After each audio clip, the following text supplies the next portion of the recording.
PDCA ISO ISI ILO standard का एक form है जिसको हम लोग प्लान डू चेक एक्ट कहते हैं। इसका फुल फॉर्म होता है प्लान डू चेक एक्ट। जैसे आईएसओ 4500 से मान्यता प्राप्त है और आईएलओ 2001 से 45,000 आईएसओ 45,001 से मान्यता प्राप्त है और आईएसओ 2001 से मान्यता प्राप्त। ठीक। अच्छा, साइट पे सेफ्टी को मैनेज करने का क्या रीजन है? क्यों सेफ्टी को किसी भी साइट पे, वर्किंग साइट पे मैनेज किया जाता है? क्या कारण है इसके लिए? साइट पे सेफ्टी को मैनेज करने के मेन 3 कारण है, मोरल, लीगल और फाइनेंशियल। एक तो मानवता के कारण, और दूसरा हो गया कि कोई भी कानूनी प्रक्रिया उससे बचने के लिए, और तीसरा हो गया कोई भी संपत्ति नुकसान होने के लिए, लॉस से बचने के लिए हम लोग सेफ्टी मैनेज करते हैं। एक्सीडेंट कहीं पे हो रहा है जी, तो उसका इन्वेस्टिगेशन भी होता है जी। क्यों होता है एक्सीडेंट इन्वेस्टिगेशन? एक्सीडेंट इन्वेस्टिगेशन इसलिए होता है कि एक्सीडेंट पीछे का कारण पहचान कर दोबारा ऐसे घटना होने से रोका जा सके, इसीलिए एक्सीडेंट इन्वेस्टिगेशन होता है। ठीक है। वेलफेयर फैसिलिटी क्यों प्रोवाइड किया जाता है साइट पर? वेलफेयर फैसिलिटीज प्रोवाइड किया जाता है क्योंकि वर्कर थके हुए होते हैं, जैसे उनको लंच टाइम में अगर इधर जैसे लंच टाइम हो गया, वो लोग साइड पे बैठ के खाना खाएंगे, वहाँ पे काम चल रहा होगा, ऊपर से कुछ गिर के लग सकता है, या वहाँ पे कीड़ा मकोड़े होंगे, उनसे भी खतरा हो सकता है। इसलिए उन लोगों को पीने का पानी का या रेस्ट रूम हो गया, चेंजिंग रूम हो गया, टॉयलेट फैसिलिटीज वगैरह दिया जाता है कि वो लोग खतरे से बचे रहें, उन लोगों को किसी प्रकार का नुकसान ना हो। ओके, ठीक। इंडक्शन ट्रेनिंग के बारे में आप क्या समझते हैं? Induction training take place when new worker visitor contractor join any organisation at the first day of their joining. कोई भी न्यू वर्कर या विजिटर या कोई भी कॉन्ट्रैक्टर और कंपनी में आता है, उस कंपनी का रूल्स रेगुलेशन, उसको कैसे काम करना है, कहाँ पे कौन सा फैसिलिटीज मिलेगा, कहाँ मेडिकल फैसिलिटीज कहाँ है, वेलफेयर फैसिलिटीज कहाँ है, वो सब बताने के लिए हम बताते हैं, उसको हम लोग इंडक्शन ट्रेनिंग करते हैं। ओके, ठीक है। अच्छा, आप मुझे ये बताइए, हॉट वर्ड क्या होता है और ये कितने तरह के होते हैं? जिस काम में जिसमें स्मोक फ्लेम निकले उसको हम लोग हॉट वर्क कहते हैं। हॉट वर्क में मेनली 2 होते हैं, एक फ्लेमेबल एक नॉन फ्लेमेबल होता है। फ्लेमेबल में जिसमें चिंगारी स्पार्क वगैरह दिखे उसको हम लोग फ्लेमेबल, जिसमें चिंगारी स्पार्क वगैरह नहीं दिखे उसको नॉन फ्लेमेबल कहते हैं। ठीक। एजेंसी पॉलिसी के बारे में आप क्या समझते हैं? एजेंसी पॉलिसी एक डॉक्यूमेंट, रिटर्न डॉक्यूमेंट होता है जो कंपनी का एम्स और ऑब्जेक्टिव सेट करता है, कंपनी का रूल्स रेगुलेशन पॉलिसी वगैरह सेट करता है, उसको हम एजेंसी पॉलिसी कहते हैं। टेंडम लिफ्टिंग का नाम आप सुने? जी सर। क्या होता है? कोई भी लिफ्टिंग शिफ्टिंग करते समय, कोई हेवी लिफ्टिंग करते समय अगर 2 क्रेन का यूज करके हम लिफ्टिंग करते हैं, उसको हम लोग टेंडम लिफ्टिंग करते हैं। 2 क्रेन का एक साथ किसी ऑब्जेक्ट को उठाने के टेंडम लिफ्टिंग करते हैं। ठीक। टेंडम लिफ्टिंग अगर कहीं हो रहा है वहाँ आपको क्या खतरा दिखाई देगा? टेंडम लिफ्टिंग में तो सबसे पहले हम लोग सरफेस ग्राउंड लेवल को दलदला भरा नहीं है या वेट सरफेस नहीं, वो चेक कर लेंगे। और साइड में कोई स्ट्रक्चर या बिल्डिंग है तो उसमें भी स्ट्राइक हो सकता है, लग सकता है। वो लाइन ऑफ फायर के एरिया में अगर कोई भी वस्तु आ रहा है तो उसको स्ट्राइक हो सकता है। और कोई एक भी अगर क्रेन डिफेक्टिव भी तो होगा तो उससे भी एक क्रेन डिफेक्टिव होगा तो वो भी कोलैप्स कर सकता है, जिसके कारण दूसरे क्रेन को भी बहुत ज़्यादा नुकसान होगा। उसके बाद तो अगर उस साइड में जो उसमें इन्वॉल्व है उन लोगों को भी खतरा हो सकता है। और वो प्रॉपर तरीके से टेंडम लिफ्टिंग करते समय अगर आउट ट्रिगर अगर नहीं लगाते उससे भी हम लोग खतरा रहता है। ओवरहेड पावर लाइन वगैरह है उससे भी लिफ्टिंग करते समय उसमें टॉस होता है, इलेक्ट्रिकल हजार हो सकता है हम लोग को। ठीक। लाइन ऑफ फायर का आपने जिक्र किया, ये क्या होता है? लाइन ऑफ फायर मतलब कोई भी घूमने वाला वस्तु या जैसे लिफ्टिंग शिफ्टिंग करते हैं तो उसके एरिया में जितने भी वस्तु आते हैं उसको हम लोग लाइन ऑफ फायर, जिसको इससे खतरा हो उसको हम लोग लाइन ऑफ फायर के एरिया कहते हैं। ठीक। फायर से याद आया, फायर को आप कैसे डिफाइन करेंगे? फायर मतलब केमिकल रिएक्शन जिसमें हीट, फ्यूल और ऑक्सीजन को कॉम्बिनेशन होता है, जिसके कारण हीट, फ्यूल, ऑक्सीजन का फायर रिड्यूस होता है सर। ठीक। फायर ट्रायंगल क्या होता है? फायर ट्रायंगल वो हीट, फ्यूल और ऑक्सीजन मिलकर बनता है, तो उसको fire triangle. Class of fire बताइए। फायर को कितने क्लास में कैटेगराइज किया गया है? मैनुअली तो 5-6 टाइप में किया।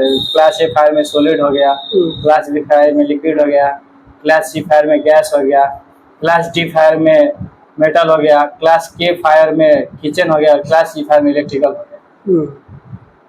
ठीक। क्लास सी फायर में क्या होता है, किस तरह के फायर आते हैं? क्लास सी फायर में गैस में जैसे एलपीजी हो गया, ब्यूटेन, प्रोपेन, ऐसा ही। ठीक।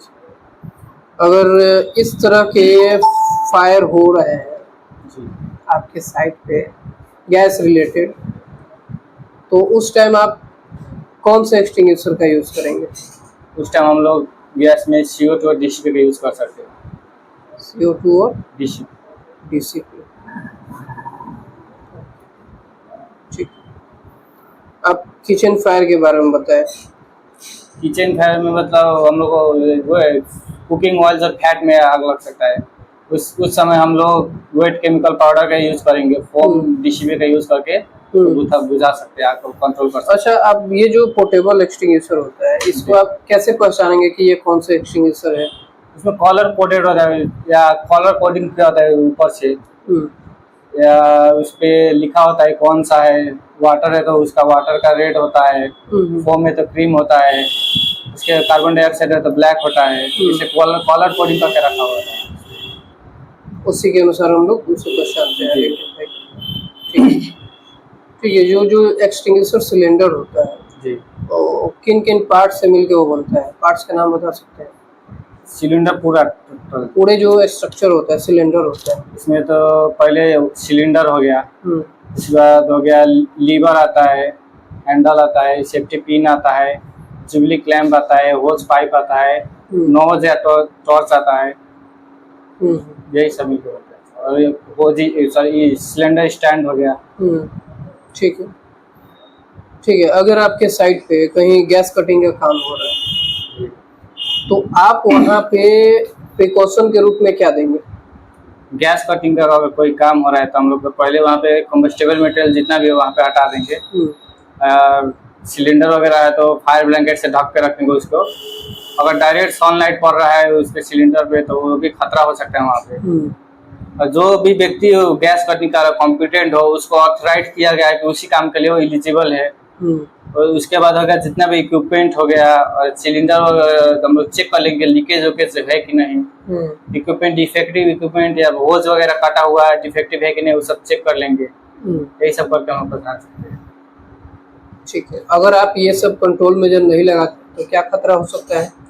इसमें से एक्सप्लोजन हो सकता है। एक्सप्लोजन कैसे होगा? गैस का दिक्कत है, अगर लीकेज हो रहा है तो सिलेंडर में आग लग सकता है। उसके कारण अगर हाईली प्रेशर है तो उसमें एक्सप्लोजन हो सकता है।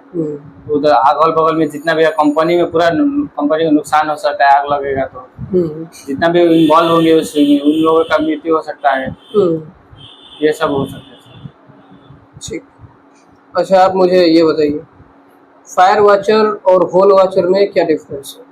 फायर वॉचर जो हम लोग कोई भी हॉट वर्क करते हैं उस पर आग ना लगे उससे बचाने के लिए हम लोग फायर वॉचर को हायर करते हैं। और होल वॉचर होता है जो कन्फाइंड स्पेस में हम लोग कोई भी काम कर रहे हैं, तो अंदर जो काम कर रहे हैं उस व्यक्ति सही कंडीशन में है, उसका कोई इश्यू तो नहीं, काम में कोई दिक्कत नहीं हो रहा है, उसे कोई हजारियत सब्सटेंस से कोई दिक्कत तो नहीं हो रहा है, कम्युनिकेशन प्रॉपर से दे सके, अगर कोई भी दिक्कत हो तो इन्फॉर्म कर सके, इसलिए हम लोग होल वॉचर को रखते हैं। कन्फाइंड स्पेस के गेट को होल वॉचर रखते हैं। कन्फाइंड स्पेस क्या होता है? कन्फाइंड से एक सीमित जगह होता है जहाँ पे ना हम लोग आसानी से आ सकते हैं ना जा सकते हैं, जहाँ पे जहरीली और हाईली फ्लेमेबल मटेरियल पाए जाते हैं, उसको हम लोग कन्फाइंड स्पेस करते हैं। कन्फाइंड स्पेस में आपको क्या क्या खतरा देखने को मिल सकता है?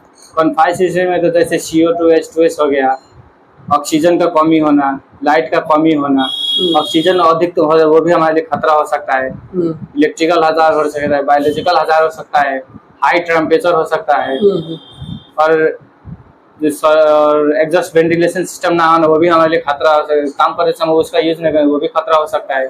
परमिट को ना होना वो भी हमारे लिए खतरा हो सकता है।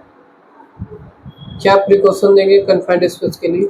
कन्फाइंड स्पेस में पहले चेक करें, पहले आइसोलेशन सिस्टम चेक कर लेंगे उसका सही से बंद हुआ है कि नहीं हुआ है। कोई भी मेंटेनेंस काम कर रहे हैं तो उसको चेक कर लेंगे। उसमें गैस लेवल एलईएल चेक कर लेंगे। जितने भी पर्सन इन्वॉल्व हो मस्ट ट्रेंड होना चाहिए।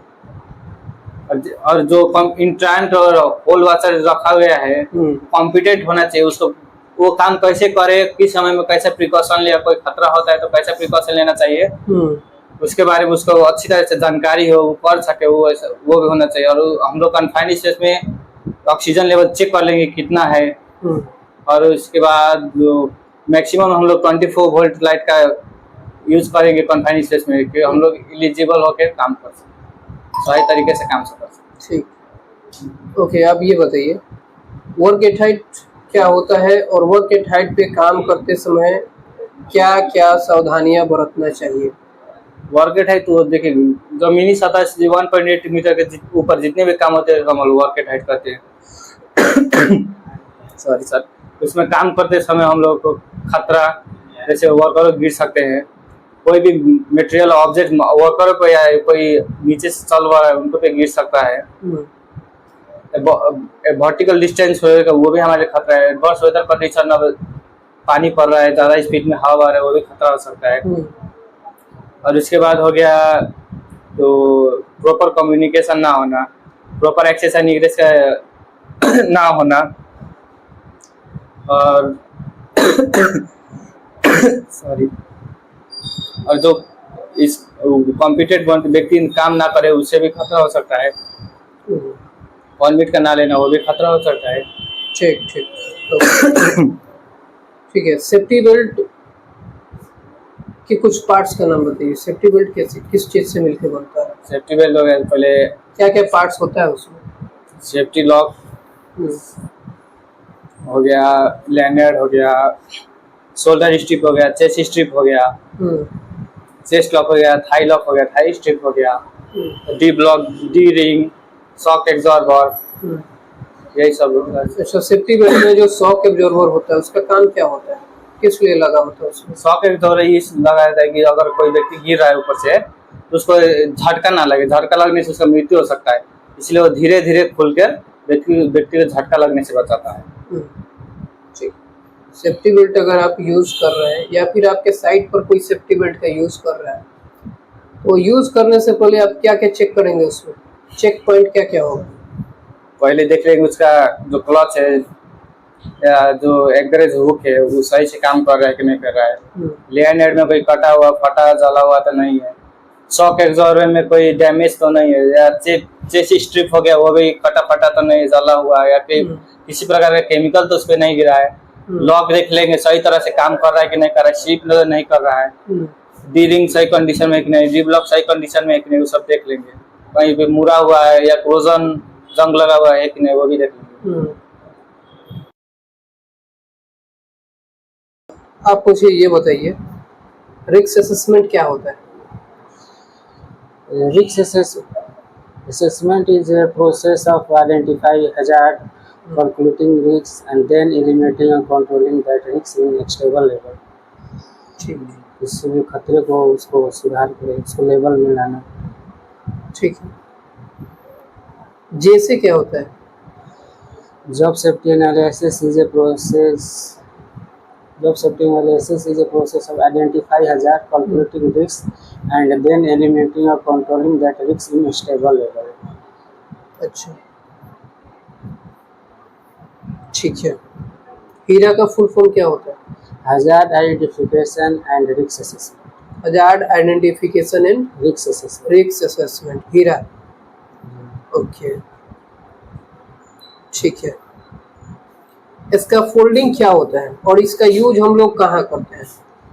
इसका फोल्डिंग सर ये एक टेम्पोररी जैसे भागोचल भाषा में भाड़ा इसको बोलते हैं, जिस पर जैसे हाइट पर काम करना होता है उसके लिए इसका यूज करते हैं। उस पर वर्कर मैंने मटेरियल उस पर रख के काम करता है। इसका फोल्डिंग मैन और मटेरियल को सपोर्ट करते जी। हैं। ओके, ठीक है, ठीक है। इसका फोल्डिंग पे काम चल रहा है, जी।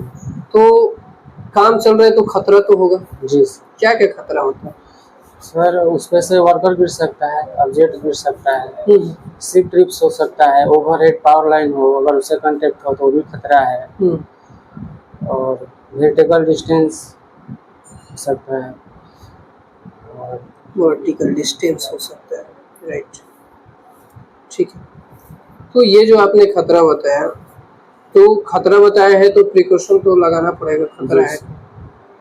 अगर आप किसी साइट पे जा रहे हो तो आप इस कंडीशन को पाएंगे, तो आप क्या क्या प्रिकॉशन वहाँ पे लगाएंगे? वहाँ तो पहले गार्डरेल अगर नहीं होगा तो वहाँ गार्डरेल लगाएंगे। पहले जो वर्कर लोगों को हम एक्टिविटी देंगे, मैंने उन लोगों को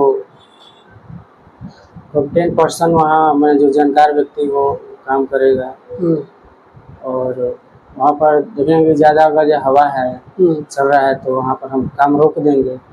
काम रोक देंगे वहाँ, जब तक हवा तेज चलेगा तब तक काम रोक देंगे। ठीक है।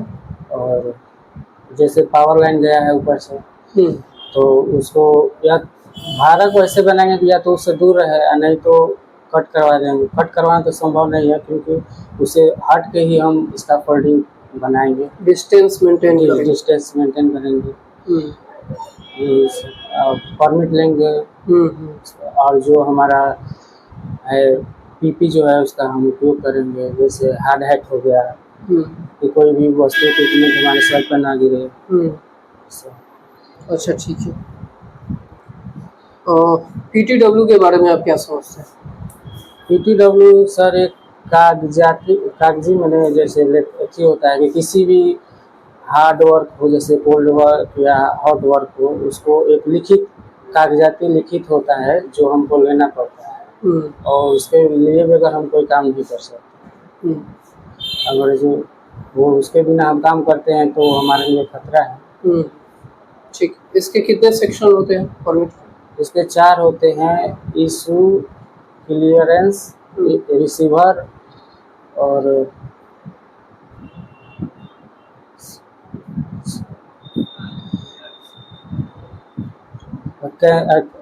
कैंसिलेशन। ओके, ठीक। परमिट जो होता है ये कितने टाइप के होते हैं, और परमिट कितने टाइप के होते हैं? सर 2 टाइप के होते हैं, एक हॉट वर्क के लिए, कोल्ड वर्क। हॉट वर्क के लिए और कोल्ड वर्क के लिए। और भी परमिट होते हैं? और भी परमिट होते हैं, जैसे ग्राइंडर वंडर जैसे कहीं चल रहा है तो उसके लिए परमिट लेना पड़ता है। तो वो तो हॉट वर्क में आ जाएगा ना? जी। अलग से आप किसी परमिट का नाम सुने हैं? लिफ्टिंग? जी सर, लिफ्टिंग का काम कहीं चल रहा है तो कन्फाइंड स्पेस के लिए अलग होता है, एक्सकवेशन के लिए भी होता है। चलिए, ठीक है। आप इसको एक बार देखेंगे, ठीक है। ओके, एक्सकवेशन क्या होता है? कितने तरह से हम लोग एक्सकवेशन करते हैं?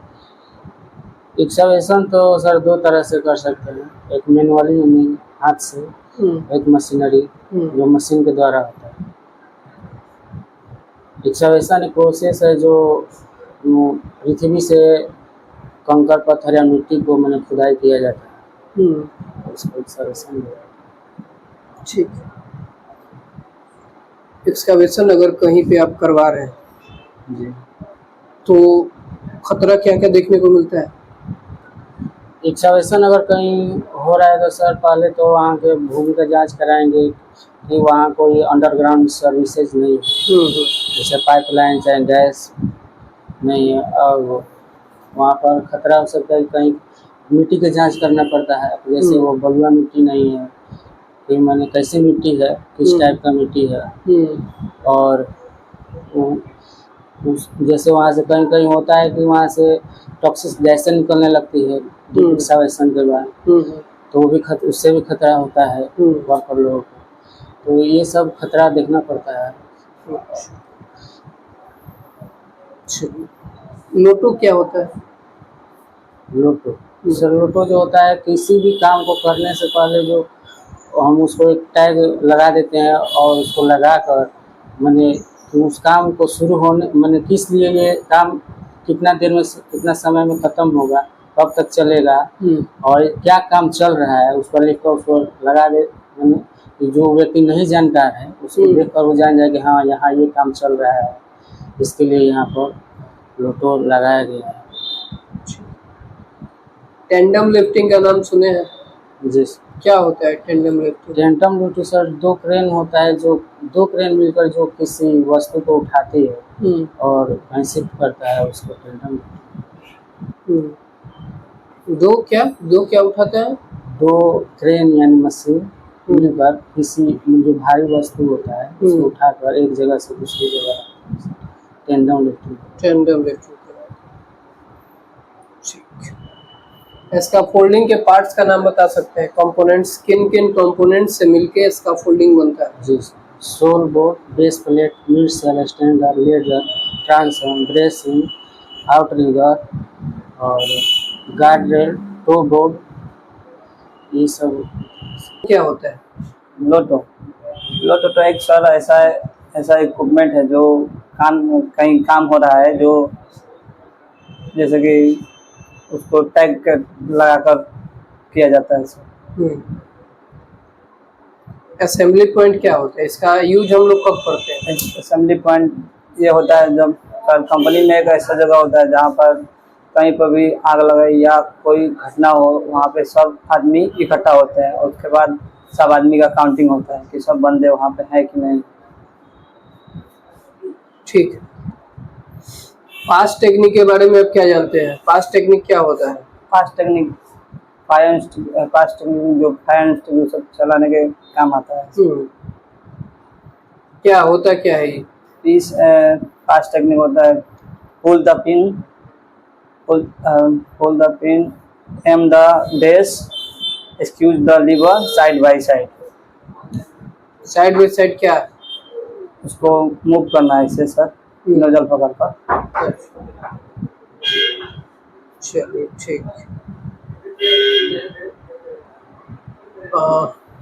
कहीं पे मान लीजिए कोई इमरजेंसी घटना हुई तो आप वहाँ पे आपको एक सेफ्टी सुपरवाइजर या ऑफिसर अपॉइंट किया गया, तो आपका पहला कदम क्या होगा वहाँ? पहला कदम ये होगा कि वहाँ इमरजेंसी आपने कहीं पे देखा कि आग लग गया? जी सर। आपका क्या स्टेप होगा वहाँ? पहले तो हम आग को बुझाएंगे पहले, और उसके बाद वहाँ पे सबको अलर्ट कर देंगे कि यहाँ पे आग लगा है। अगर मैनुअल कॉल किए सर तो अलार्म बजा सकते हैं, या फिर हम सबको अलर्ट कर सकते हैं वहाँ खड़ जाइए, और जो भी वहाँ जलने वाला पदार्थ है, जो भी मटेरियल है, उन सबको वहाँ से दूर कर दें आसपास। ठीक। फायर ब्लैंकेट का काम क्या होता है? फायर ब्लैंकेट का काम होता है जो कि सर कोई भी वस्तु या व्यक्ति पे आग लगा हुआ है तो उसको सर ढकने से आग बुझ जाता है। ये किस मेथड के द्वारा काम करता है फायर ब्लैंकेट? सर ये जो फायरमैन होता है उसके द्वारा। किस मेथड के अनुसार ये काम करता है? जैसे मान लीजिए किसी व्यक्ति के ऊपर आग लगा, ऐसे मैंने कंबल फेंक दिया, ठीक है, आग बुझ गया, तो वहाँ पे कौन सा मेथड यूज हुआ? आग बुझाने का कौन सा मेथड यूज हुआ वहाँ पे?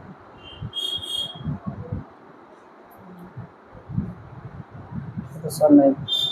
ठीक है, सेम सवाल। जी सर।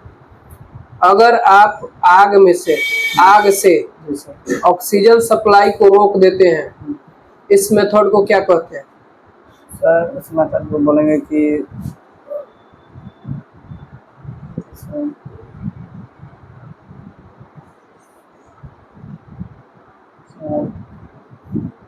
बोलिए।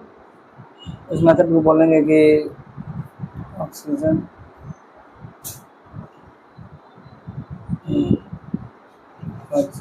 अगर आप हीट को किसी फायर से रिमूव करते हैं उसको क्या कहते हैं?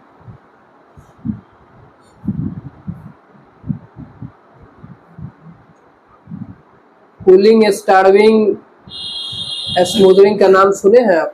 जी सर सुने। तो फिर क्यों नहीं बोल रहे हैं? हीरा का फुल फॉर्म बताइए। हीरा का हीरा का फुल फॉर्म हजार identify risk assessment. Hazard identification and risk assessment. Yes sir sorry. पूरा बोलिए। ठीक। ओके, अगर आप अपने साइट पे आपको बोल दिया गया कि आप ऑब्जर्वेशन लिखिए, ऑब्जर्वेशन कैसे लिखेंगे? ऑब्जर्वेशन सेट में लिखेंगे सर, जोर से बोलिए, loudly, speak loudly. Observation set में लिखेंगे सर जो भी काम चल रहा है, जो मशीन या इक्विपमेंट है पहले उनका नाम लिखते हैं। उसके बाद जो जो उसमें खतरा है, खतरा को भी लिख देंगे। और जो प्रिकॉशन हमको देना है ऑलरेडी वहाँ पर है वो भी लिखना है, जो अलग से अपने से आप ऑब्जर्वेशन में बोल रहे हैं, ऑब्जर्वेशन आप लिख रहे हैं? नो सर सॉरी सर, कि आप रिस्क असेसमेंट तैयार कर रहे हैं? Sir sorry sir. Observation sheet में सर वही लिखेंगे जो वहाँ पे काम के दौरान खतरा हो सकता है। ऑब्जर्वेशन रिपोर्ट तैयार किए हैं कभी? जी सर किए हैं। फिर बताइए उसके बारे में।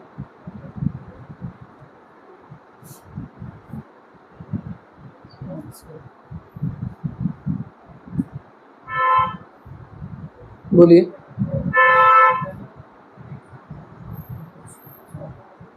आप किसी लोकेशन पे रहते हैं अपने साइट पे, जी सर। आपने उस लोकेशन पे ऑब्जर्वेशन पाया, जी सर। किस तरह का ऑब्जर्वेशन था? अनसेफ था कि अनसेफ कंडीशन था? आपका उस समय एक्शन क्या हुआ? आपने उसे क्लोज कराया कि वो ओपन है? तो ये सब बोलिए आप। ऑब्जर्वेशन शीट जैसे होता है कि अनसेफ एक्ट है तो अनसेफ एक्ट में। अच्छा, टीपीआई का फुल फॉर्म क्या होता है? Third party inspection. ये किस लिए किया जाता है? जो सर जो भी वस्तु जो मशीन यूज होता है, जो जो टीपीआई होता है ना वो यूजर होता है ना वो मैन्युफैक्चरर होता है, बस वो दूसरे को बताता है कि ये चीज़ यूज करना है। ठीक। एमएसडीएस का फुल फॉर्म बताइए क्या होता है? मटेरियल डाटा शीट होता है। Material data sheet. जी sir. Material safety data sheet. Sorry sir, material safety data sheet. ये किस लिए होता है? सर इसको नहीं पता। नहीं मालूम है। ईएलसीबी का फुल फॉर्म मालूम है? ईएलसीबी का फुल फॉर्म होता है earth ELCB, earth leakage circuit breaker. Earth leakage circuit breaker. RCCB का? आरसीसीबी का सर होता है रेसिडुअल सर्किट ब्रेकर होता है। सर्किट क्या है? करंट सर्किट ब्रेकर होता है। एमसीबी क्या? मिनिएचर सर्किट ब्रेकर सर होता है। Miniature circuit breaker. जी सर। अच्छा, मैनुअल हैंडलिंग का काम कभी देखे हैं? क्या खतरा होता है उसमें? मैनुअल हैंडलिंग में बहुत खतरा होता है, बताएं क्या क्या? जैसे हैमर चल रहा है सर, हैमर से कोई चीज़ को काटा जा रहा है हैमर और छेनी के द्वारा, तो हैमर से हैमर के जो हैंडल होता है, हैंडल आपके हाथ उस पर ग्रीस लगा है तो उससे भी खतरा हो सकता है।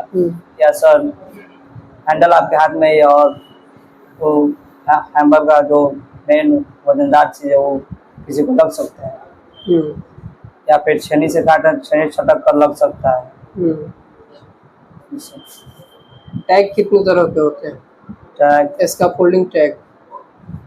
Sir okay mister Deepak, please tell me that what is the definition of confined space? How will you define confined space? Confined space, any enclosed space that has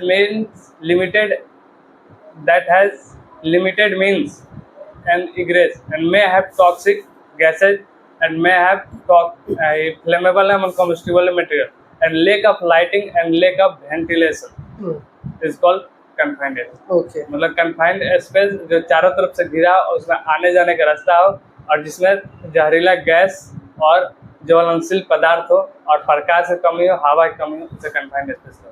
Okay. According to you, what is HSE policy? HSE policy एक company का पूरे company का एक organisation होता है जिसमें अपना M objective लिखा जाता है। What is accident investigation? Accident investigation is a process of identify cause behind accident to prevent similar happening। मतलब एक एक्सीडेंट इन्वेस्टिगेशन वो चीज एक प्रक्रिया है जो एक्सीडेंट के पीछे कारण को पता लगाता है। एक्सीडेंट के पीछे के कारण को रूट कॉज को मालूम करने के लिए हम लोग एक्सीडेंट इन्वेस्टिगेशन करते हैं। ठीक। अच्छा, किसी एक्सीडेंट के होने के पीछे कारण क्या होता है? अनसेफ एक्ट हो सकता है या अनसेफ कंडीशन होते हैं, रूट कॉज हो सकता है। ठीक। अनसेफ एक्ट और कंडीशन दोनों में क्या अंतर है? अनसेफ एक्ट है जो वर्कर के बिहेवियर के कारण होता है और अनसेफ कंडीशन है जो वर्कप्लेस पे सिचुएशन के कारण होता है। जैसे मैं मान लीजिए कोई वर्कर है, वर्क एट हाइट पे विदाउट टीपीसी का काम कर रहा है। अनसेफ कंडीशन ऐसे हुआ जैसे मान लीजिए ऑयल गिरा हुआ है और वहाँ पे काम हो रहा है वेल्डिंग का, तो वहाँ पे अगर रिमूविंग ऑयल नहीं किया गया साफ सुथरा तो वहाँ पे फायर हो सकता है, तो ये अनसेफ कंडीशन में आ जाएगा। ठीक। अच्छा, हाउसकीपिंग क्या होता है? हाउसकीपिंग सर होटल वाला बताएंगे? No no, not hotel. Housekeeping ये होता है साफ सफाई रखना। कोई मान लीजिए जहाँ काम कर रहे हैं, जैसे सपोज दैट मान लीजिए वेल्डिंग का काम कर रहे हैं, तो वहाँ पे कहीं गैस नहीं रहना चाहिए, चाहे ज्वलनशील पदार्थ बगल में नहीं रहना चाहिए, ये साफ सफाई रहना चाहिए, उसे ही हाउसकीपिंग करते हैं। किसी प्रकार का कचरा नहीं। क्यों साफ सफाई ही हाउसकीपिंग होता है?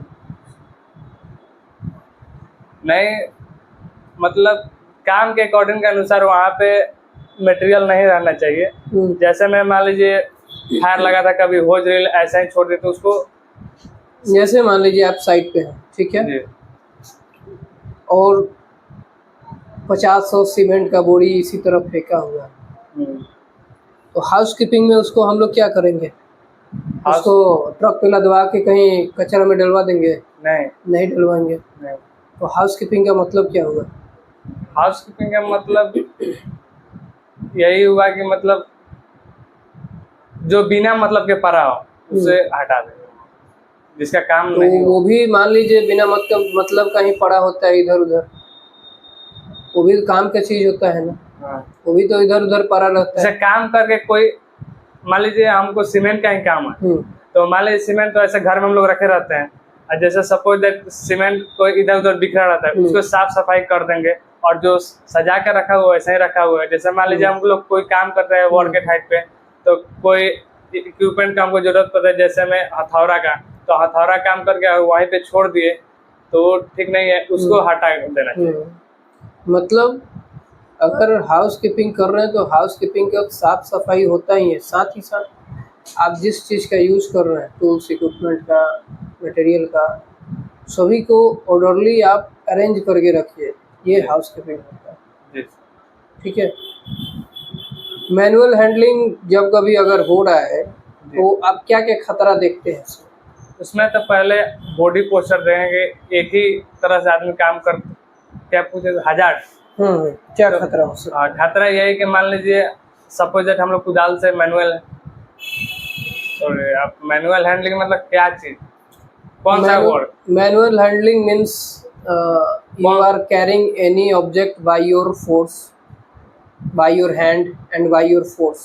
तो सपोज मैनुअल हैंडलिंग से हम लोग खुदाई कर रहे हैं, खुदाई से मीन्स आप मैनुअली किसी बॉडी को उठा के एक जगह दूसरे जगह ले जा रहे हैं, रख रहे हैं, किसी कार्टून को एक जगह से दूसरे जगह उठा के ले जा रहे हैं, रख रहे हैं, उस टाइम क्या खतरा देखने को होता है? उस टाइम यही खतरा हो सकता है कि पहले बॉडी पोस्चर, मान लीजिए बार बार हम झुक रहे हैं, तो अगर गलत तरीके से झुक रहे हैं तो हमारे शरीर में पेन हो सकता है।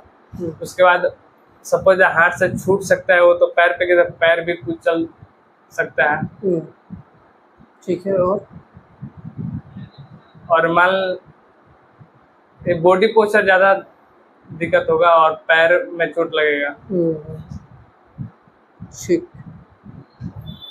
अच्छा, इसी से रिलेटेड आता है एर्गोनॉमिकल हजार्ड, ये क्या होता है? एर्गोनॉमिकल हजार्ड ये होता है कि हमको काम से रिलेटेड जो हजार्ड होता है वो एर्गोनॉमिकल हजार्ड। ठीक, चलो हम लोग फायर की तरफ थोड़ा मूव करते हैं। क्लास ऑफ फायर के बारे में बताइए। क्लास ऑफ फायर होता है, क्लास ए फायर जिसमें सॉलिड मटेरियल में आग लगता है तो क्लास ए फायर होता है। क्लास बी फायर जिसमें लिक्विड में आग लगता है, suppose that class A fire में सपोज दैट जैसे टेबल हो गया, यहाँ पे जो भी मटेरियल है क्लास ए फायर में आ जाएगा।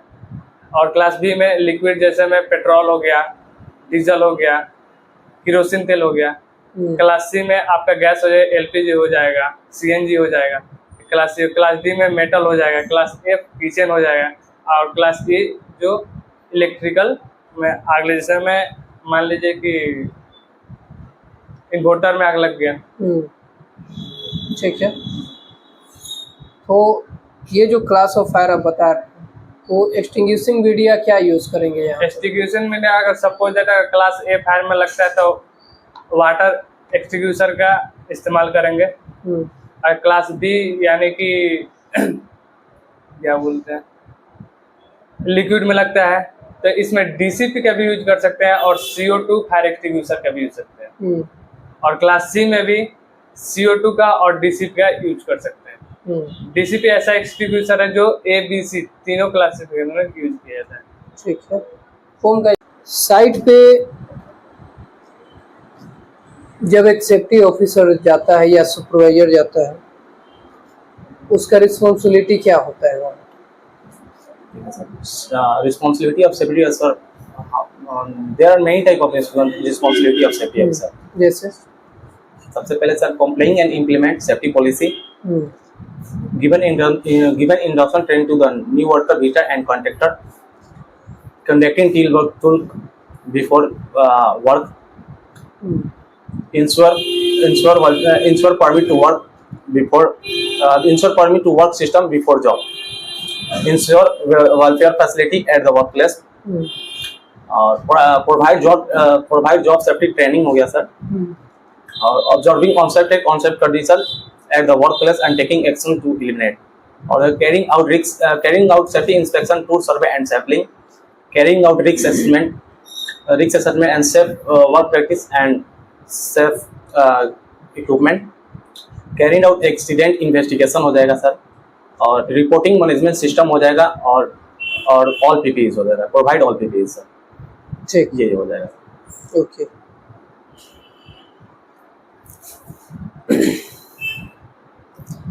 सेफ्टी ऑडिट में क्या क्या चेक किया जाता है? Sir safety audit is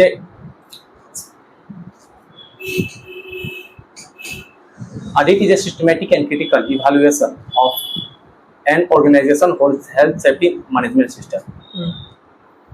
safety sampling क्या होता है? Safety sampling, sir. It is a technique of monitoring one particular issue or topic, such as lighting. जैसे और रिस्क असेसमेंट में क्या अंतर है?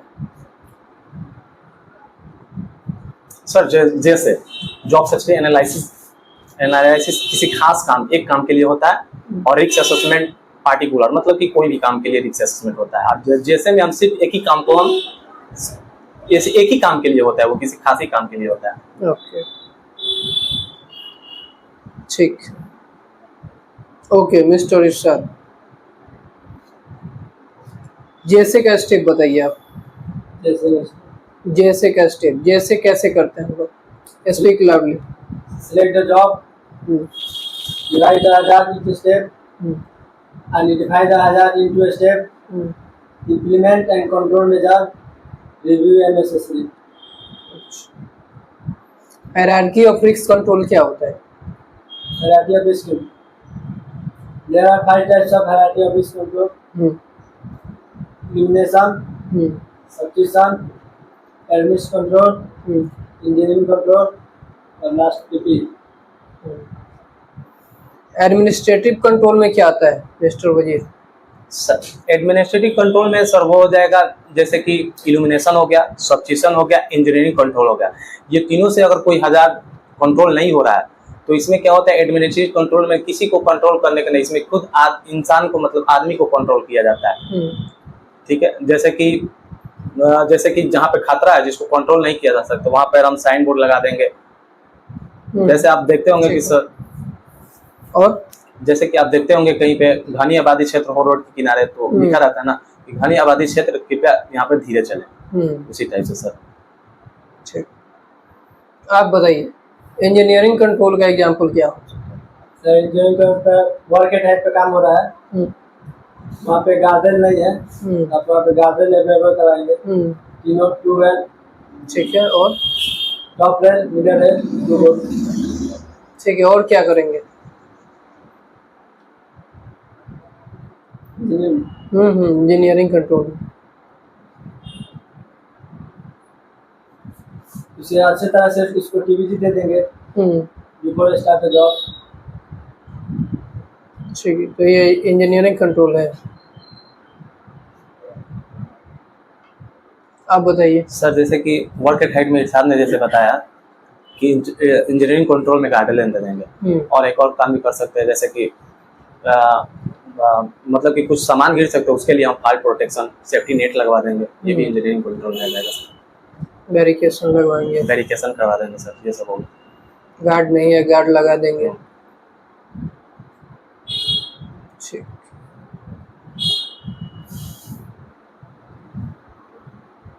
ओके। अच्छा ये मुझे बताइए सर, एक्सकावेशन कहीं पे हो रहा है तो एक्सकावेशन करने से पहले क्या क्या चेक करना जरूरी होता है? क्या क्या चीज आपके पास होना चाहिए? सबसे पहले जहाँ एक्सकावेशन करेंगे जिस मिट्टी का टेस्टिंग कर लेंगे, कैसे आजाद टेस्टिंग, कोई टॉक्सिक गैस तो नहीं निकलेगा इसके नीचे तो नहीं है, इस एरिया को बैरिकेड कर देंगे। जो 10% उसे ही कराएंगे, तो अंडरग्राउंड, और अंडरग्राउंड सर्विस लाइन है तो उसको टेक आउट लगआउट लगा देंगे, एनर्जी सोर्स बंद करवा देंगे, तब उसके बाद एक्सकावेशन करेंगे। और अगर क्रेन से काम हो रहा है, मशीन से ओवर इलेक्ट्रिक लाइन होगा उसको कट करा देंगे। ठीक है, चलिए आप बताइए परमिट के कितने सेक्शन होते हैं? परमिट के सेक्शन तो सर 4 होते हैं। कौन कौन सा? ईश्वर होता है, रिसीवर होता है, और क्लियरेंस होता है, और कैंसिलेशन होता है। ठीक है, ईश्वर कौन होता है? ईश्वर सर लेने वाला नहीं सर, ईश्वर देने वाला होता है सर। Sorry sir. ठीक, ओके। आप मुझे कन्फाइंड स्पेस में पाए जाने वाले गैस के नाम बता दीजिए, कौन कौन सा गैस पाया जाए? सर H2S हो गया, कन्फाइंड स्पेस में पाया जाएगा, और सर हाइड्रोजन हो जाएगा। H2S को आप कैसे आइडेंटिफाई करेंगे? H2S गैस लीकेज हुआ तो खतरनाक है, आपको कैसे मालूम चलेगा कि ये H2S गैस है? तो उसे टेस्टिंग करेंगे। टेस्टिंग कैसे करेंगे? अगर मान लीजिए टेस्टिंग का कोई जुगाड़ नहीं है आपके पास, कैसे मालूम चलेगा कि आपको कहीं पे H2S गैस का रिसा हुआ है, लीकेज हुआ है?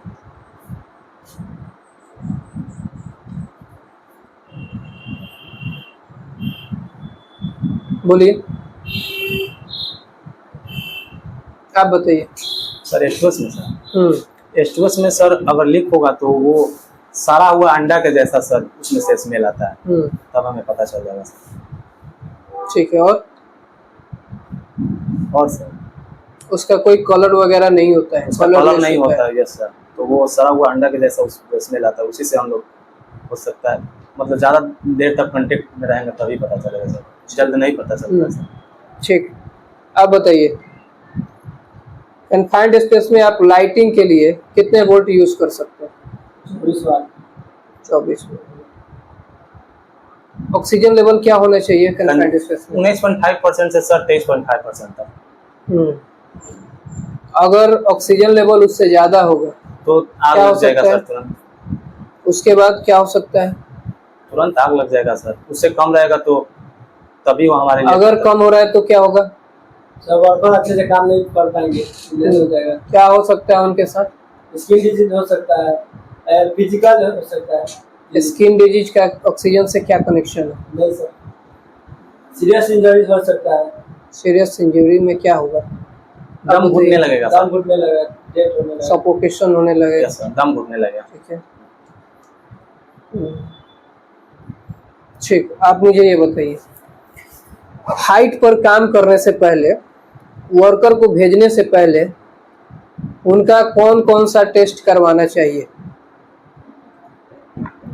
हाइट पे सर जाने से पहले यस यस यस। सर उनका मेडिकल कंडीशन सबसे पहले चेक करना चाहिए, हम्म ताकि मतलब कि कोई उनका प्रॉब्लम तो नहीं है कोई। मेडिकल में क्या चेक करेंगे? सर ब्लड चेक करेंगे सर। ब्लड चेक करेंगे, ठीक है। और ब्लड चेक करेंगे सर। उसके बाद क्या? और सर चेक करेंगे कि उनको हाइट पे चढ़ने से हाइट फोबिया तो नहीं है ना, ये भी चेक कर लेंगे सर। ठीक है। आप बताइए परमिट क्या होता है? A permit to work is a system, is a government safety procedure, which is a control high risk, such as confined space, elevation working. Permit कितने तरह का होता है? There are three types of permit work: hot work, cold work, confined space. Hot work और cold work दोनों में क्या अंतर है? दोनों में अंतर क्या है? Hot work, cold. सर जो काम जिसमें आपको गर्म चिंगारी नहीं कर रहे नहीं कर रहे उसको हॉट वर्क करते हैं। और जैसे सिविल का काम हो रहा है सर, जुलाई का, उसमें कोई इसमें नहीं कर रहा है उसको हॉट वर्क कोल्ड वर्क करेंगे। ठीक। हॉट वर्क में क्या खतरा होता है? हॉट वर्क में सर बर्न हो सकता है, आई इंजरी हो सकता है, ऑक्यूपेशनल डिजीज हो सकता है। और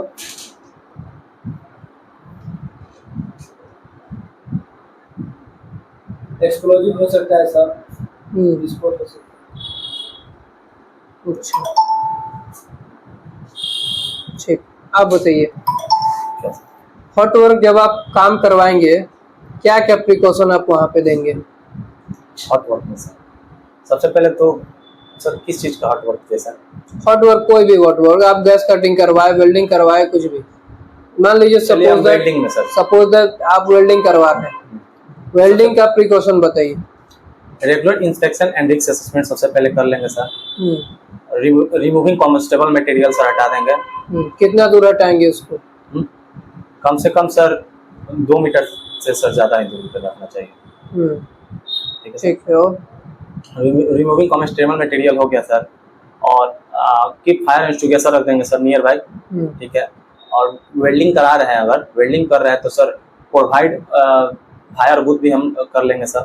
और जो सर वेल्डिंग मशीन है उसका जो वेल्डिंग मशीन डिस्ट्रीब्यूशन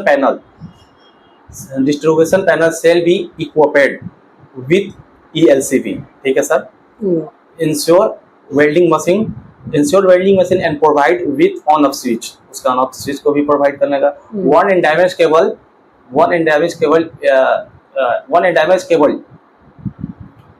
मतलब कि सर खराब और डैमेज केबल है उसको तुरंत हम क्या करेंगे, रिप्लेट कर देंगे इमीडिएटली सर। ये कर लेंगे सर। ठीक, ओके। और भी बहुत सारा प्रिकॉशन है इससे हाँ, सर। रिलेटेड, आप बता सकते और बता रहे सर। बोलिए। और सर हो जाएगा जैसे कि जो सर वेल्डिंग मशीन है वो सर सही कंडीशन में होना चाहिए। और जब हम वेल्डिंग का काम कर रहे हैं सर, तो उससे जितना भी पीपी जो है वो हमारा, उससे रिलेटेड जितने भी पीपी है, जैसे कि फुल फेस शील्ड होगा, ये इसका हम प्रयोग करेंगे सर। ठीक। परमिट टू वर्क सर सबसे पहले तो अनिवार्य होता है सर। चलिए आप बताइए, गैस कटिंग में अगर आपको इंस्पेक्शन करने के लिए दिया जाए गैस कटिंग सेट का, क्या क्या चेक करेंगे आप उसमें? गैस कटिंग का चेक पॉइंट बताइए, क्या क्या चेक करेंगे आप?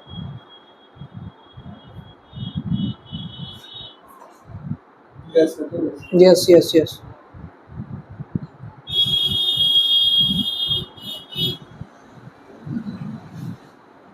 gas cutting is a metal die to and combustible gas. It's called gas cutting. And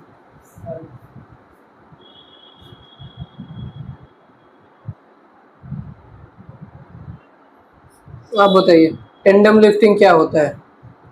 A lift in with two crane. A lift in with two crane using for lifting and shifting is called tandem lift. ठीक है, A lift in with two crane. lifting and shifting. Okay. आप बताइए, अगर आपके site पर, ठीक है, आपको भेजा जाए ऑब्जर्वेशन करने के लिए, ऑब्जर्वेशन प्रोसेस आपका क्या होगा? क्या क्या आप ऑब्जर्व करेंगे? सर ऑब्जर्विंग करेंगे वर्कर को, हमसे पे कोई नहीं कर रहा है। वर्कर जो कर रहा है, वेल्डिंग का काम कर रहा है, पीपी इस्तेमाल कर रहा है कि नहीं। और ऑब्जर्विंग एक वर्क साइट जहाँ पे कुछ होगा, गड्ढा होगा, उसको बैरिकेड करेंगे। और जो वर्कर इस्तेमाल नहीं करेगा पीपी, उसको पीपी प्रोवाइड करेंगे। आप बताइए, ऑब्जर्वेशन में आप क्या क्या चेक करेंगे? क्या क्या ऑब्जर्वेशन में लिखेंगे? अगर आपको बोला जाए कि आप अपने साइट पे जाइए और 5 ऑब्जर्वेशन लिख के लाइए, क्या क्या आप ऑब्जर्वेशन में लिखेंगे? जैसे सर कोई काम ही चल रहा है तो उससे संबंधित क्या काम ऑब्जर्वेशन लिखेंगे?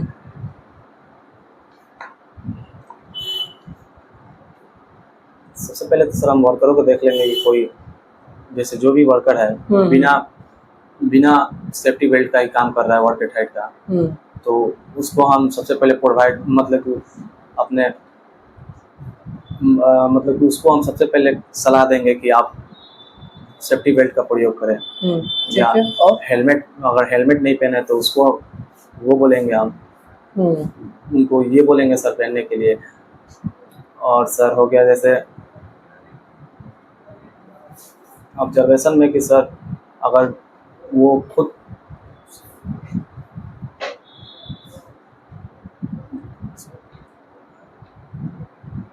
उतना आइडिया नहीं है।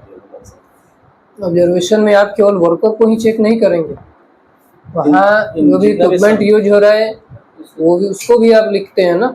Yes sir. साथ ही साथ आप वहाँ के इन्वायरमेंट को भी चेक करेंगे। Yes sir. उसका भी लिखेंगे, है ना? ओके। इसके बाद आप बताइए, आप बोलिए, क्लास ऑफ फायर, फायर के कितने क्लास होते हैं?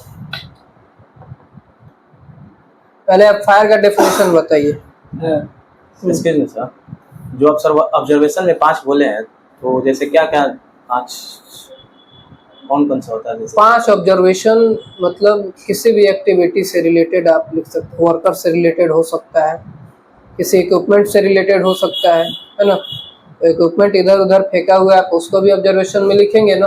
Yes sir. ठीक है, इन्वायरमेंट वहाँ सही नहीं है, डस्ट उड़ रहा है, धूल है वहाँ पे, ठीक है, फॉगी इन्वायरमेंट है, हीट ज़्यादा है, कोल्ड ज़्यादा है, उसको भी आप लिखते हैं। Yes sir. ठीक है। ठीक है सर। हाँ, आप बताइए फायर क्या होता है, what is fire? Fire is chemical reaction जिसमें heat fuel oxygen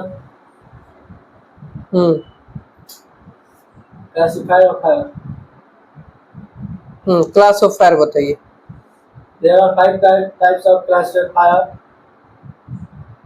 class A में आपको आ जाएगा सॉलिड मटेरियल, जो पेपर हो गया, लकड़ी हो गया, उसको बताने के लिए हम वाटर फायर एक्सटिंग्विशर का इस्तेमाल करेंगे। क्लास बी में आ गया आपका लिक्विड, जैसे किरासन हो गया, पेट्रोल हो गया, उसको बताने के लिए हम पम्प फायर एक्सटिंग्विशर का इस्तेमाल करेंगे। क्लास सी में आ गया गैस, जैसे एलपीजी हो गया, उसको बुझाने के लिए हम कार्बन डाइऑक्साइड फायर एक्सटिंग्विशर का इस्तेमाल करेंगे। क्लास डी में आ गया मेटल आयरन, उसको हम बुझाने के लिए बीसीपी का इस्तेमाल करेंगे। क्लास एफ में आ गया किचन फायर, जैसे मॉस्टाइल हो गया, उसको हम बताने के लिए वेट केमिकल का इस्तेमाल करेंगे। और एक साइड में रखता है क्लास ई इलेक्ट्रिक फायर, उसको भी हम बुझाने के लिए डीसीपी का इस्तेमाल करेंगे। जैसे CO2 का कहाँ करेंगे? गैस में। और कहाँ कर सकते हैं आप बताइए? CO2 एक्सटिंग्विशर का यूज कहाँ कहाँ कर सकते हैं? CO2 का सबसे पहले सर कोई भी फ्लेमेबल गैस हो गया, उसमें अगर आग लग जाए तो हम CO2 का उपयोग करते हैं। ठीक है। और CO2 का इलेक्ट्रिकल में, अगर कोई इलेक्ट्रिकल डिवाइस में आग लग जाए तो सबसे बेहतर होता है सर, डीसीपी से अच्छा होता है कि हम CO2 का इस्तेमाल करें sir. Implementing and completing safety policy. Second, sir, giving induction training new worker which are contractor. Sir, conduct toolbox talk before job or any shift. Also, ensure permit to work system. Ensure ensure welfare facility at the workplace. Sir, job leader provide training. Observation, unsafe condition at the workplace, and then eliminating an acceptable level. Carry out excessive. Okay. अच्छा, आप मुझे ये बताइए, Yes. Accident investigation क्या होता है? It is the process of investigation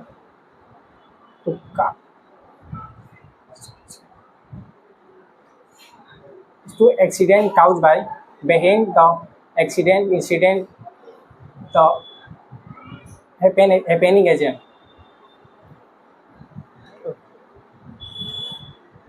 accident investigation करने के पीछे का कारण क्या है?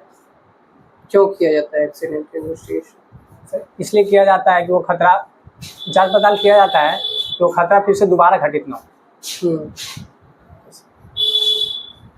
केवल दोबारा घटित ना हो इसलिए? यस सर, वैसा खतरा फिर से दोबारा घटित ना हो। वो घटना क्यों हुआ इसके बारे में जानने के लिए क्या करते हैं? किस कारण से हुआ? जैसे उसके कारण को पता करते हैं सर, क्या उसमें अनसेफ एक्ट है, अनसेफ कंडीशन है, तो इसका पता करते हैं हर उनको। अच्छा, ये आप बता रहे हैं अनसेफ एक्ट और अनसेफ कंडीशन। Yes sir.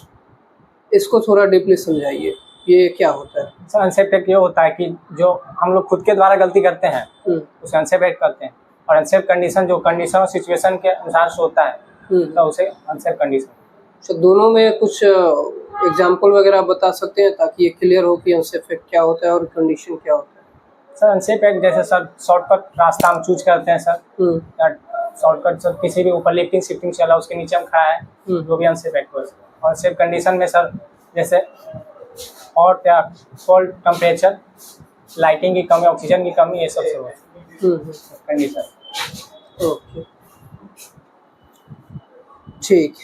अच्छा, अब ये आप मुझे बताइए टेंडम लिफ्टिंग क्या होता है? इसके बारे में आप जानते हैं? Yes sir. क्या होता है टेंडम लिफ्टिंग? ये होता है सर कि जो किसी ऑब्जेक्ट को दो क्रेन के द्वारा लिफ्ट से एक जगह से दूसरी जगह पर ले जाया जाता है, उसे टेंडम लिफ्ट कहते हैं। एक जगह से दूसरे जगह ले जाया जाता है, उसे टेंडम लिफ्ट। ठीक, टेंडम लिफ्टिंग आपने बता दिया।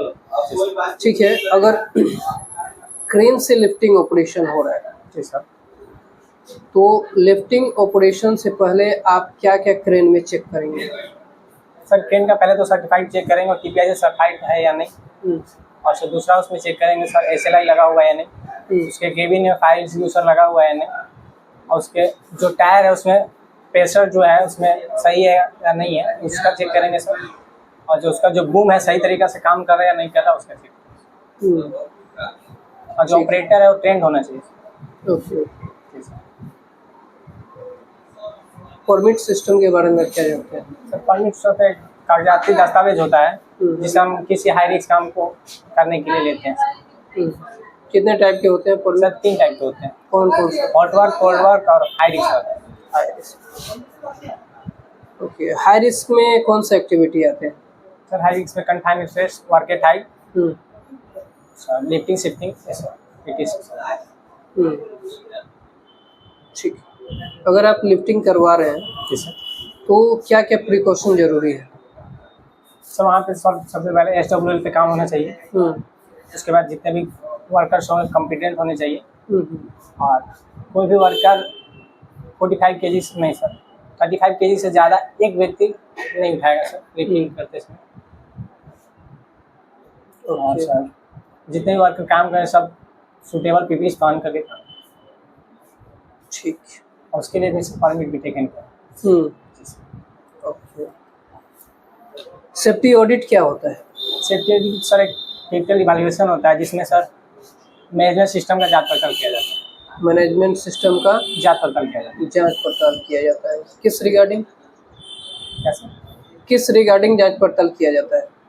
तो इसका मैनेजमेंट सिस्टम में कितने एक्सीडेंट या इंसिडेंट कुछ भी खतरा या हो उसके जांच पड़ताल किए जाते हैं, कैसे काम चलते हैं इसके बारे में।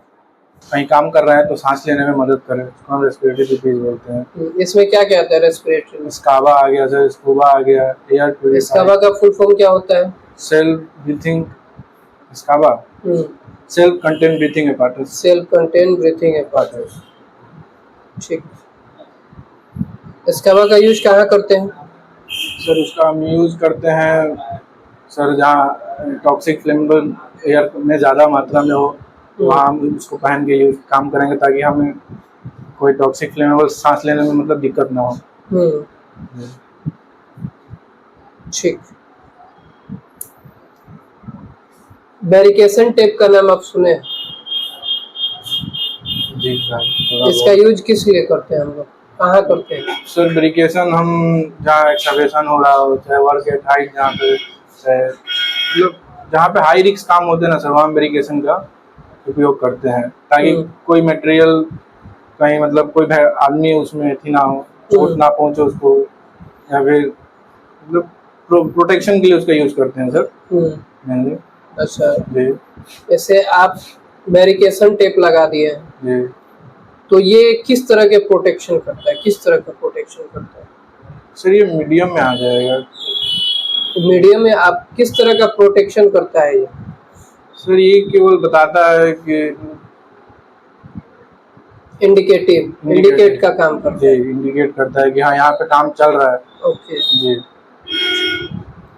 यहाँ पे मतलब अवॉइड है जाना।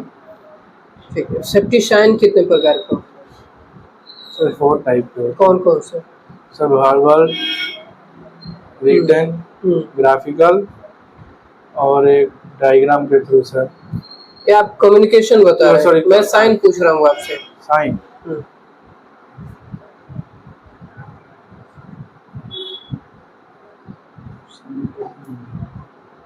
साइन मालूम नहीं है आपको?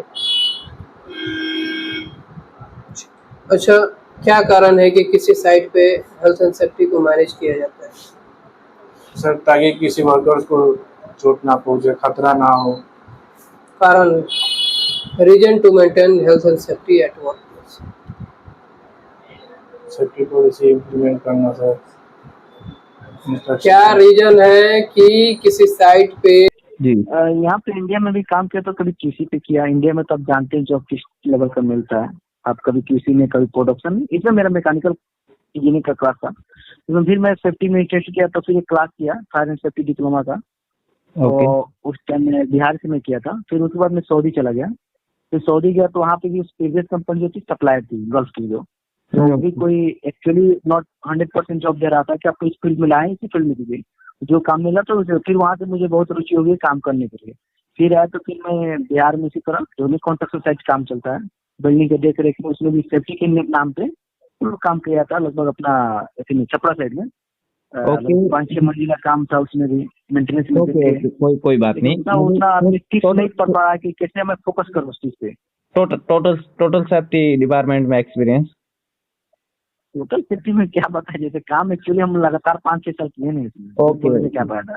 ओके ठीक है। आप लोटो सिस्टम को जानते हो? लोटो प्रोसेस है, lock out and take out system होता है, जो लाइव इक्विपमेंट में काम करता है, जो प्रीवियस के लिए जो कि बहुत अच्छा एक सेफ्टी डिवाइस होता है, जो हम लोग प्लान में इक्विपेशन के लिए, आइसोलेशन के लिए एंड शॉट डाउन के लिए हम ऑल्सो यूज करते हैं, जो कि लाइन पे ब्लॉक करके, लाइव लाइन इक्विपमेंट को ब्लॉक करके फिर अपना चालू करते हैं। इसलिए हम lock out and take out system use करते हैं।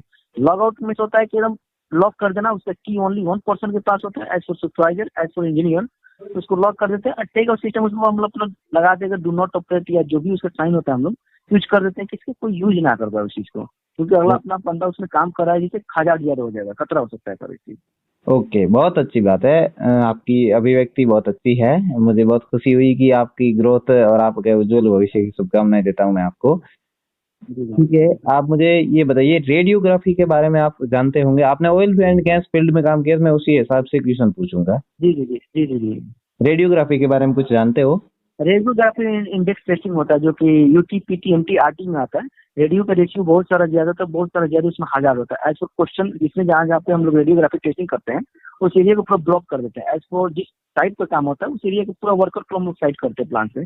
फिर उसके बाद क्वेश्चन टैग मारते हैं उसमें, फिर उसका वो डेंजर से हजार्ड के बारे में उसको हम लोग इंस्ट्रक्शन देते हैं कि इस एरिया में रेडियोग्राफी इतना और के लिए बंद है, आप इतना एरिया में उसमें नहीं काम कर सकते हैं, ठीक है, उस एरिया में नहीं जा सकते। तो बहुत सारा हालात आता है, इसलिए उसमें रेडियो टेक्नीशियन, रेडियो सुपरवाइजर, जो भी एनडीटी रेडियोग्राफी टेस्टिंग का जो सुपरवाइजर होते हैं, foreman, as for engineer working होता है। लेकिन टेस्ट करने वाले 2 व्यक्ति अंदर जाते हैं, as for technician and as for जो टेस्ट करते हो। अदर लोग सब क्वेश्चन टेस्ट से बाहर रहते हैं। वो प्लान पूरा मतलब शट डाउन के लिए दिया जाता है कि मैन पावर इधर ना आ पाए, पूरा एरिया को हम लोग ब्रिकेट कर देते हैं। ठीक है। मुझे एक और क्वेश्चन है आपके सामने कि जो ऑयल एंड गैस फील्ड है, इसमें सबसे ज्यादा खतरा कौन सी गैस का रहता है? टॉक्सिक गैस का आता है ज्यादा खतरा। टॉक्सी है, H2S गैस, H2S टॉक्सी होता है, हाइड्रोजन सल्फाइड H2S होता है, hydrogen sulphide flammable liquid gas and toxic gases होता है। उससे भी टॉक्सिक गैस से खतरा H2S से होता है हम लोग को। ओके, खतरा आ जाती है उसमें परफेक्ट आपका उत्तर रहेगा H2H गैस। परफेक्ट उत्तर रहेगा H2S गैस है, वो उसका सबसे ज्यादा हजार रहता है, जो एक टॉक्सिक गैस है। जी जी, नहीं टॉक्सिक से गैस से ज्यादा हजार H2S होता है। हाँ यही ठीक है। एक मैं आपको समझ आधारित आपके आईक्यू लेवल के जांच के युक्त एक क्वेश्चन पूछूंगा, आपको अपना माइंड और दिमाग की मानसिक क्षमता से आपको उत्तर देना है, सफिशिएंट उत्तर जो आपको लगे। ठीक है। एक दो तरह की एक्टिविटी चल रही है, उनके बीच में 20 किलोमीटर का गैप है। ठीक है, एक जगह हाई रिस्क का काम चल रहा है, मतलब क्रेन लिफ्टिंग, जहाँ क्रेन भी वो बड़ी क्रेन है, क्राउन ट्रेन या जेंटी या क्राउड ट्रेन जो भी काम चल रहा है। हाँ, क्रेन का काम चल रहा है, जहाँ पे जैसे साइलो है, बड़ा इक्विपमेंट को सेटअप कर रहा है, मतलब हाई रिस्क का काम चल रहा है। और वहाँ सभी जो वर्कर है और सभी जो वर्कर एकदम ट्रेनर है, मतलब एकदम ट्रेंड है उस काम को करने के लिए, उपयुक्त है। ठीक है, और वहाँ पे उसके ऊपर सुपरविजन भी अच्छा है, उसको वहाँ पे साइड इंचार्ज भी है, साइड इंजीनियर भी है, और जो कंस्ट्रक्शन का ओनर है वो भी है। ठीक है, और दूसरी एक्टिविटी चल रही है मैनुअल एक्सकवेशन। तो मैनुअल एक्सकवेशन में जो बंदे हैं वो ट्रेंड नहीं है, ठीक है, उनको एक्सपीरियंस नहीं है। ठीक है, वहाँ एक सुपरवाइजर है उनके आगे, वो उसका लीडरशिप कर रहा है। तो आपकी क्या रेस्पॉन्सिबिलिटी रहेगी, आप दोनों में से कौन सी एक्टिविटी को देखोगे, किसका लीडरशिप रहेगी? फर्स्ट आप 30 किलोमीटर डिस्टेंस मिले तो हम एक एक्टिविटी पर सकते हैं, एक सुपर में हमारा कुछ सेफ्टी फीचर, जैसे आप बोले कि हमारा एक बोले आप कि साइड इंचार्ज है, लेकिन वहाँ पर सेफ्टी ऑफिसर तो कहाँ बोला? आप सेफ्टी ऑफिसर तो नहीं है नहीं, सेफ्टी ऑफिसर ओनली आप हो। ओनली हम है, 30 किलोमीटर दूर है। हाँ, 30 किलोमीटर दूर है। तो मैनुअली में ज्यादा वहाँ पर तो not for comfortable as for safety discussion होता है कि जो भी बंदा ट्रेनर नहीं उसको काम पर ना लगाए पहला। ठीक आई है, नो, बस हम जानते हैं कि वो बंदा काम नहीं कर सकता, दैट इज हजार।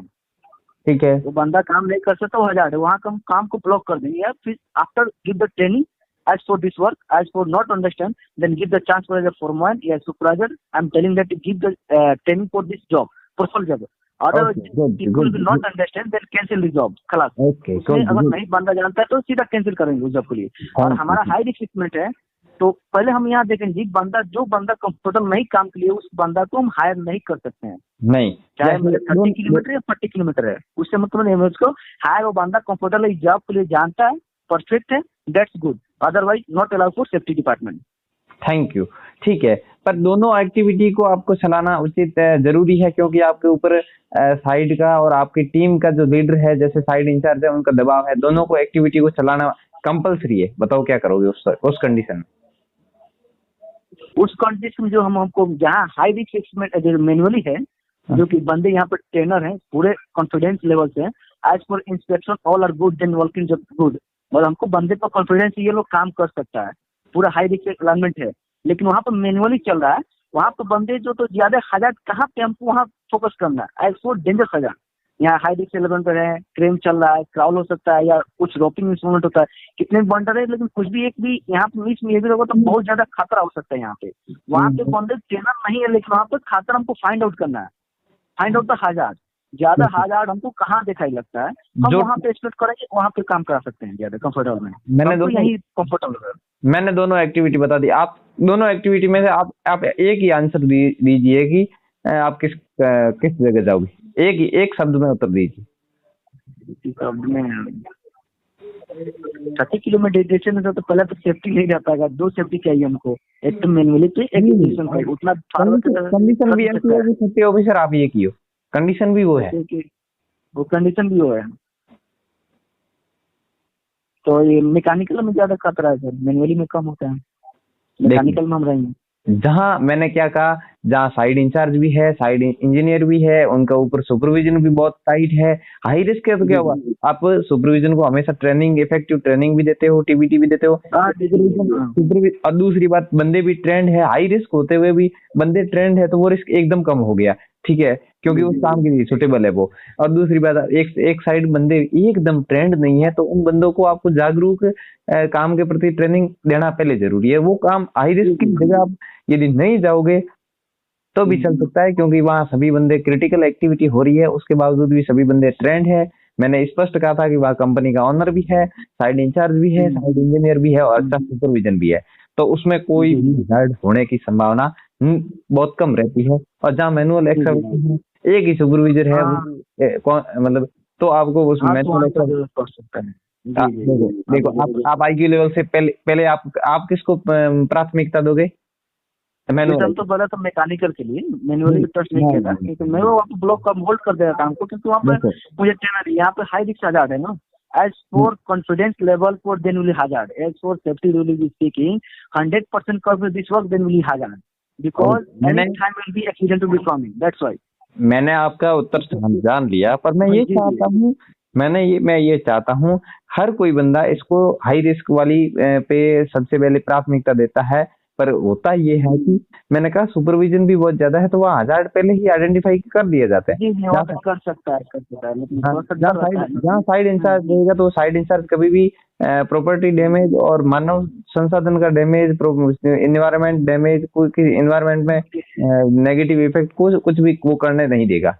इतनी तो SSC ऑफिसर की जिम्मेदारी इतनी है कि वह मैनुअल एक्सकवेशन सिखाए और उस एक्सकवेशन की ट्रेनिंग दिया जाए और बंदों को ट्रेन करके वह काम, उसके बाद में वो दूसरी जगह जा सकते हैं। और TBT, परमिट, SOP सभी को because one time should be as for engineer will be trainer for the as a safety officer, because sometimes course asking us for the company कि as for engineer department, as for qualified people as engineer, then we get example as a safety officer, अलग उसको trainer दिया जाता है कि आप ना भी रहने पर आप ट्रेनर दे सकते हैं, ऐसे one time will B chance हुआ था हम लोग साथ में थे। कि जैसे सेफ्टी इंजीनियर थे, उनके पास सेफ्टी का सारा नॉलेज था, अथॉराइज भी थे कि हम करा सकते थे, ना ऐसो ना रहने पे हम भी। हाँ, तो वहाँ पर अपना मैनुअली ठीक रहेगा मैकेनिकल। हाँ हाँ, गुड। आप क्वेश्चन को अब समझ गए, ठीक है। हाँ जी जी। अगला मेरा क्वेश्चन रहेगा इसका फोल्डिंग के बारे में। आप हिंदी में ही बताइए, इसका फोल्डिंग क्या होता है, इसका फोल्डिंग में कौन कौन से इसका फोल्डिंग, हाँ जी हम बताते हैं सर। इसका फोल्डिंग एक टेम्पोररी प्लेटफॉर्म है, साधारण सा एक प्लेटफॉर्म होता है जिसको वर्कर और मटेरियल लेके हम लोग काम कर लेते हैं, ठीक है। उस पर आदमी होल्ड चढ़ के उस पर काम करता है। उसका 6 टाइप होता है, स्टैटिक होता है, इंडिपेंडेंट होता है, बर्ड केज होता है, हैंगिंग होता है, कॉन्टिन्यूअस होता है, मोबाइल टावर क्रेन होता है। ये 6 टाइप उसमें स्काफोल्डिंग का टाइप्स हो गया। उसमें भी आता है टाइप्स आपका ब्रेसिंग आता है, कॉलम ब्रेसिंग होता है, टाइप्स ऑफ ब्रेसिंग होता है, तो क्रॉस ब्रेसिंग, प्लेन ब्रेसिंग, नी ब्रेसिंग होता है, सिविल ब्रेसिंग। 4 टाइप का ब्रेसिंग जो तो हम लोग स्काफोल्डिंग जो हम लोग क्रॉस मल्टीप्लाई से नहीं बांधते हैं ना, एक पाइप से तो क्रॉस करते हैं, वो होता है। उसके बाद आपका कपलिंग होता है, टाइप्स ऑफ कपलिंग होता है। कपलिंग होता है put coupling, ladder coupling, beam coupling, swap coupling, slip coupling होता है। स्वेप स्लिप जो होता है, उसके बाद कपलिंग का लोड होता है। जैसे एक कपलिंग का बॉक्स कपलिंग का कितना केजी में वेट करता है, तो 610 केजी, किसी का 510 केजी है, ये हो गया। उसके बाद हम लोग उसका इंस्पेक्शन मटेरियल देखते हैं कि उसका फाउंडेशन करते कैसे हैं। तो हम लोग प्लेटफॉर्म चाहिए हमको, एज पर लैंड लेवल चाहिए, तो सोल प्लेट होता है, उसके अंदर बेस प्लेट आता है। पहले सोल लकड़ी का लाते हैं, उसके बेस जो खड़ा करते हैं इससे, एज पर एडजस्टेबल होता है। बेस प्लेट हो गया, उसके बाद हम लोग ट्यूब लगाते हैं। ट्यूब का लेंथ होता है 6 मीटर, यानी 20 फीट होता है, वो हम लोग ट्यूब करते हैं। ट्यूब के अंदर में फर्स्ट हम लोग कीकर लिफ्ट करते हैं। कीकर लिफ्ट जो बाहर निकलता है, जो 4 कोने से पाइप को बांधते हैं, पहला राउंड में जो 150 mm ऊपर से उसको क्रॉस मल्टीप्लाई नहीं बनते, चारों पाइप से पाइप एडजस्ट करते हैं बीम से, चारों पाइप वर्टिकल में। हाँ, उसको बाहर जो निकलता है पाइप को 150 mm, तो उसको हम लोग कीकर लिफ्ट है।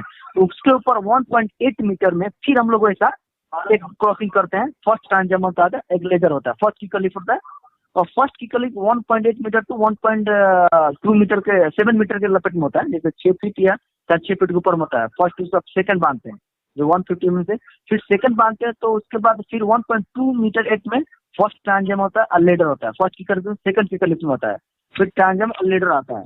तो उसके बाद फिर हम लोग अपना प्लेटफॉर्म खड़ा करते हैं। जैसे बोर्ड होता है वुडन बोर्ड का, उसका लकड़ी का जो वुड बोर्ड का होता है उसको अपना बैठाते हैं। फिर अपना पूरा उस पर लेडर डालते हैं, पूरा 2 बोर्ड करते हैं, मिड रेल करते हैं, टॉप रेल करते हैं। उसका भी डिस्टेंस होता है अपना 2 बोर्ड का 2 बोर्ड का 6 इंच होता है, जैसे 4 से 6 इंच होता है, यानी 150, वो ठीक है 150 mm होता है उसका। फिर अपना उसका ऊपर वाला मिड वाला आता है आपका 600 to 700 mm आता है। फिर आपका टॉप रेल आपका चला गया आपका 900 to, मतलब उसका 800 to 900 मीटर का लपेटना आता है, मतलब 800 mm to 900 mm, मतलब उसका 30 इंच ऐसा आता है, इंच में जाता था। उसके बाद में लाइव लाइन ना, उसके बाद live top, 2 board middle top rail, उसके बाद लगाते हैं। उसके बाद अपना गेट, उसके बाद लेडर यूज करते हैं। उसका लेडर का 1.4 mm करते हैं, 75 डिग्री में इंक्लूडिंग करते हैं उस चीज को हम। इसको चढ़ने के लिए हमारा एक 1000 उसका टैग होता है, green tag, yellow tag, red tag होता है। ग्रीन 100% चढ़ने के लिए होता है, yellow tag not for comfortable for 100% आपको भी स्टाफ होल्डिंग, मतलब आपको स्टाफ होल्डिंग में हार्नेस यूज करना पड़ता है। और अब रेड टैग मतलब 100% आप काम नहीं कर सकते इस चीज पे, अपना पूरा काम नहीं कर सकते। कॉन्टेक्ट पॉइंट, 3 कॉन्टेक्ट पॉइंट होता है। आप 2 हाथ यूज कीजिए तो एक पैरेज के, 2 पैरेज कीजिए तो एक हाथ कीजिए। उसमें आपको ब्रेक नहीं लेना है, कैरेज ऑन नॉट यूज करना, आपको हैंड में कोई भी लगेज नहीं करना, आपको लगेज करना तो हैंड बैग से या रस्सी से बांध करके दूसरा मटेरियल आपको ऐसे होता है।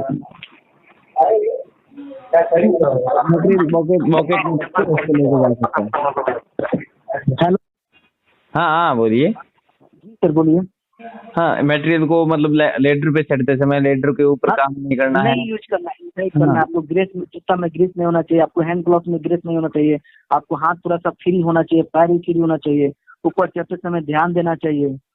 हाँ, अगर आप स्टाफ होल्डिंग पे हम बाहर आउटसाइड में थोड़ा काम करते हैं तो सेफ्टी हमने यूज होना चाहिए। क्योंकि आपका आधा शरीर 50% सिर्फ बाहर है और 50 शरीर अंदर है, तो इसमें आपको स्टाफ सेफ्टी बेल्ट हमने यूज करना पड़ेगा।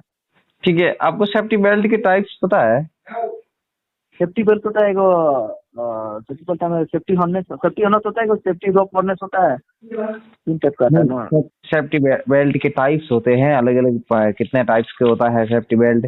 देखो लेडर पे चढ़ते समय अलग टाइप्स का safety belt use. Wire safety belt होता है, एगो सेफ्टी हार्नेस होता है, और एक और आता है होता। नहीं, इस क्वेश्चन को आप डाउट है आपको खुद को भी, ठीक है। इसकी सेफ्टी बेल्ट 5 टाइप्स के होते हैं, कौन कौन से क्लासिफिकेशन है उसका, तो उसको एक सेफ्टी कौन सा बोल रहे हैं आप, क्वेश्चन कौन सा चाहिए? मैं फुल बॉडी हार्नेस का पूछ रहा हूँ। सेफ्टी हार्नेस के बारे में बात कर रहे हैं ना? हाँ, सेफ्टी हार्नेस का पॉइंट है देखो इस क्वेश्चन को आपको पढ़ने की आवश्यकता है, जी। ठीक है। इस क्वेश्चन को क्योंकि क्लाइंट कभी भी कौन सा क्वेश्चन उठा रहे कभी भी जरूर बता नहीं रहता। हाँ स्टेबल, हाँ वो कुछ भी हो सकता है उसका। क्लाइंट को हमेशा वही बंदा चाहिए, वो मतलब एक जो 100% विल बी। हाँ, क्योंकि कंपटीशन इतना बढ़ गया कि गवर्नमेंट से ज्यादा प्राइवेट सेक्टर में लोग जा रहे हैं। हाँ वो तो बहुत हो गया सर, इसीलिए तो सर आपसे बात करता है, कुछ अपने टेबल देते हैं या कुछ अपने तरफ से प्रीफर्ड नोट्स किए होते हैं, तो मेरा व्हाट्सएप नंबर, ठीक है। टाइप्स ऑफ सेफ्टी बेल्ट में ए टाइप्स का फुल बॉडी हार्नेस होता है, सो फुल एंकरिंग किया जाता है, मतलब ऊंचाई से जो गिरने की रक्षा करते हैं, अपन टेम्परेरी रूप में यूज लेते हैं, वो होता है ए क्लास का यूज, ए क्लास का। एक होता है क्लास बी, ठीक है। तो कंट्रोल डिस्टेंस यानी ऊंचाई से बंदा नीचे आते समय पहनता है जिसका जो क्लैंप है वो आगे लगी होती है, ठीक है, वो क्लास बी का होता है। एक होता है वर्टिकल एंट्री और वर्टिकल एक्सिट यानी क्लास ई का होता है, जो कन्फाइंड स्पेस में प्रवेश और उसको बाहर जाने के लिए यूज करते हैं, तो वो एक ई क्लास का फुल बॉडी हार्नेस होता है, ठीक है। एक होता है क्लास एल का, जो लेडर क्लाइंबिंग पर यूज लिया जाता है, लेडर पर चढ़ने के लिए, ऊंचाई पर चढ़ने के लिए, ठीक है। और एक होता है क्लास पी का, जो वर्क पोजीशनिंग, उसके ऊपर वर्क की स्थिति को मेंटेन करने के लिए। तो क्लास कितने क्लास का हो गया? 5 टाइप का, क्लास ए, क्लास डी, क्लास ई और क्लास एल, क्लास पी, ठीक है। जी हो गया। अगला मुझे ये बताइए, आप सेफ्टी ऑफिसर है, ठीक है, आपके साइड इंचार्ज ने हेलमेट नहीं पहन रखा है, और वो वर्किंग प्लेस पे, जो वर्क प्लेस है वहाँ पे उपस्थित है, और आप उस समय क्या प्रिकॉशन लेंगे? तो सीधा उनको रेड कर दिया जाएगा। नहीं है, मतलब आपको भी थोड़ा बहुत दबाव रहता है कि प्रमोशन देंगे, वो करेंगे। प्रमोशन के कुछ मतलब नहीं, safety is for without any missing generally accident है हजार।